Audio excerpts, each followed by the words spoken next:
Hi, Jeff Burke of Broadband Forum here, and I'm here with Jason Walls, who's the co-director of the Broadband User Services Work Area. Good morning, Jason. Good morning, Jeff.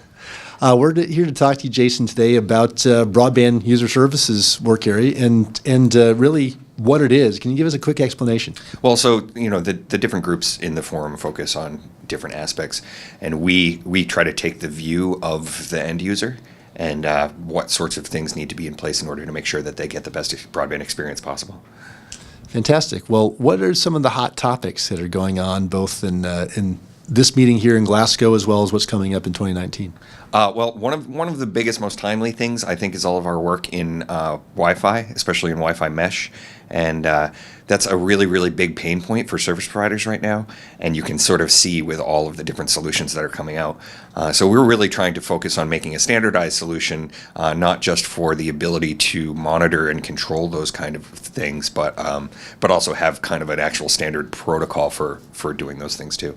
And so that relates to two of our projects. One of them is an open source project called OBMap, and that's looking to build an open source version of the Wi-Fi Alliance's Easy Mesh protocol, and then interwork that with our modeling that providers or third-party application providers can now do with the new USP protocol to manage, monitor, and control those things. Well, I know that we're just coming off a very successful demonstration of USP, the User Services Platform, right, at Broadband World Forum. What's the latest in that area? Well, I mean, it's moving along very quickly. Broadband World Forum was really, really eye-opening in terms of how many people actually were interested in this evolution of TR69. And so, we have another upcoming Plugfest in April, and just the interest is palpable, and it's pretty exciting. Let's talk a little bit about why this is important to the industry overall, both on the OB map side as well as the USP side. Well, on the OB map side, it's like I said, that's the biggest pain point right now is getting the end user to have reliable managed Wi-Fi, or reliable Wi-Fi in general, which requires management. And people are finally realizing that that's what needs to happen in order to make it so that it becomes the method of having full home connectivity.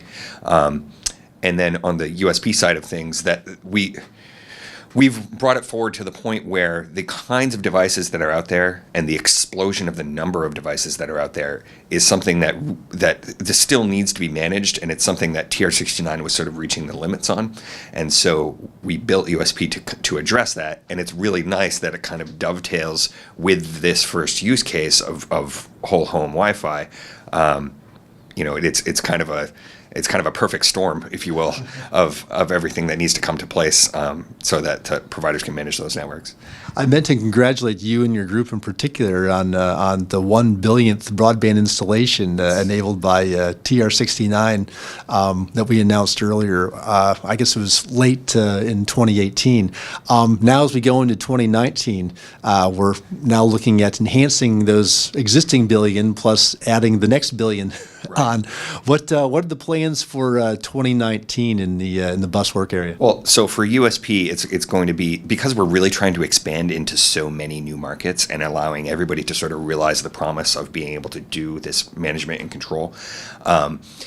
We're going to be putting together a certification plan for USP, so people from anywhere will be able to go through a test process and verify that their devices are going to be interoperable with other USP things. And that's really important when we're going to be reaching out beyond the sort of walled garden of the provider world to anything, any device, right? So we say we have 1 billion installations, but I want to see 10 billion, 100 billion devices,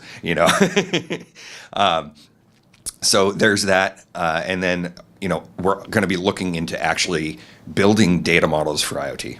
Just there's no better way to paint that, but actually trying to standardize some of the objects, and that's been a tough problem for the whole industry because everybody's sort of trying to do it, and we really have the expertise with data modeling specifically for connected devices that we think can kind of drive that forward.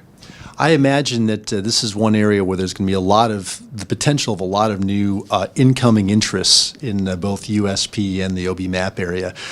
What types of companies and skill sets are you looking for to add into your active work areas? Well, it's anybody who is in a industry that can benefit from this that we might not have heard all of the use cases from. Right, and we're already getting that. Like especially on the Wi-Fi side, we're getting, sort of a lot of data analytics companies that are coming in. We're getting, we're getting more of the people who are building the lower layers of that coming in, and that's really really exciting, right? Because it's like they've heard that that's what we're doing, and they want to participate in it. But we're really interested in getting sort of the people who are sort of outside of the provider world to come in, who are maybe building retail IoT devices and that kind of thing, who could benefit from life cycle management and all of the things that USP provides, and really get their perspective on how that stuff all works. It's really exciting stuff. Again, congratulations on the billion announcement, and I couldn't be any more excited for where this is all going for the Broadband Forum overall. This is Jeff Burke with Jason here, signing off from Glasgow.